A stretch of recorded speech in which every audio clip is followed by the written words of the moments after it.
ایک عورت عراق سے آئی، اس کی 5 یتیم بچیاں تھیں تو اسے ضرورت تھی وظیفے کی۔ اس نے آ کے پوچھا حضرت عمر بن عبدالعزیز کا گھر کہاں؟ تو لوگوں نے فرمایا وہ سامنے جو ٹاٹ اور بوریے کا پردہ لٹک رہا ہے وہ عمر بن عبدالعزیز کا گھر ہے۔ دروازے پہ دستک دی تو ایک عورت اندر برتن دھو رہی تھی۔ پوچھا السلام علیکم، امیر المومنین سے ملنا ہے۔ وہ کہنے لگی اس درخت کی چھاؤں میں بیٹھ جاؤ، ابھی تشریف لاتے ہیں۔ تھوڑی دیر گزری تو حضرت عمر بن عبدالعزیز آئے تو کنویں سے پانی نکال کے نا، سین میں کنواں تھا تو جو جگہ میں مٹی اڑ رہی تھی نا، گرد اڑ رہی تھی، ہوتا ہے نا عصر کے بعد لوگ پانی پھینکتے ہیں، وہاں پانی پھینکنے لگے، چھڑکاؤ کرنے لگے۔ تو تھوڑی تھوڑی باتیں وہ خاتون آپ سے کرنے لگی تو وہ جو عورت آئی تھی نا وہ کہنے لگی تم غلام سے باتیں کر رہی ہو، تمہیں پردہ کرنا چاہیے۔ کہنے لگی یہ غلام نہیں، یہ میرے شوہر ہے اور یہ امیر المومنین عمر بن عبدالعزیز ہے۔ کہنے لگی یہ عمر بن عبدالعزیز ہے؟ کہا ہاں یہ عمر بن عبدالعزیز ہے۔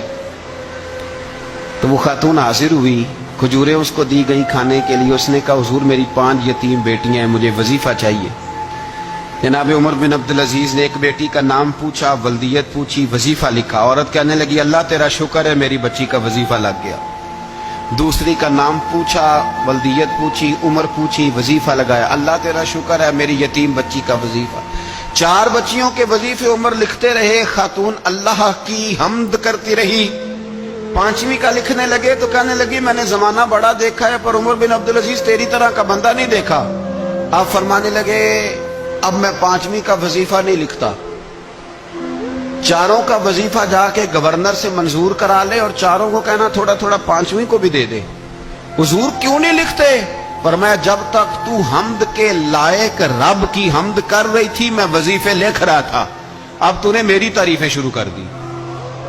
اپنی تعریف پر کیسے وظیفہ لکھوں؟ وہ تو حمد کے لائق ہے، اس کی حمد ہونی چاہیے، لیکن میں اپنی تعریف پر، اپنی خوشامد پر میں نہیں لکھتا۔ جا اللہ تعالیٰ تیری لیے بہتری کرے۔ وہ خاتون کہتی ہے میں وہاں سے آئی، مجھے مہینوں لگ گئے، سفر لمبا تھا، عراق پہنچی تو عراق کے گورنر کو جب میں نے وہ روکا دیا تو ان کی چیخیں نکل گئی، تڑپ کے روئے۔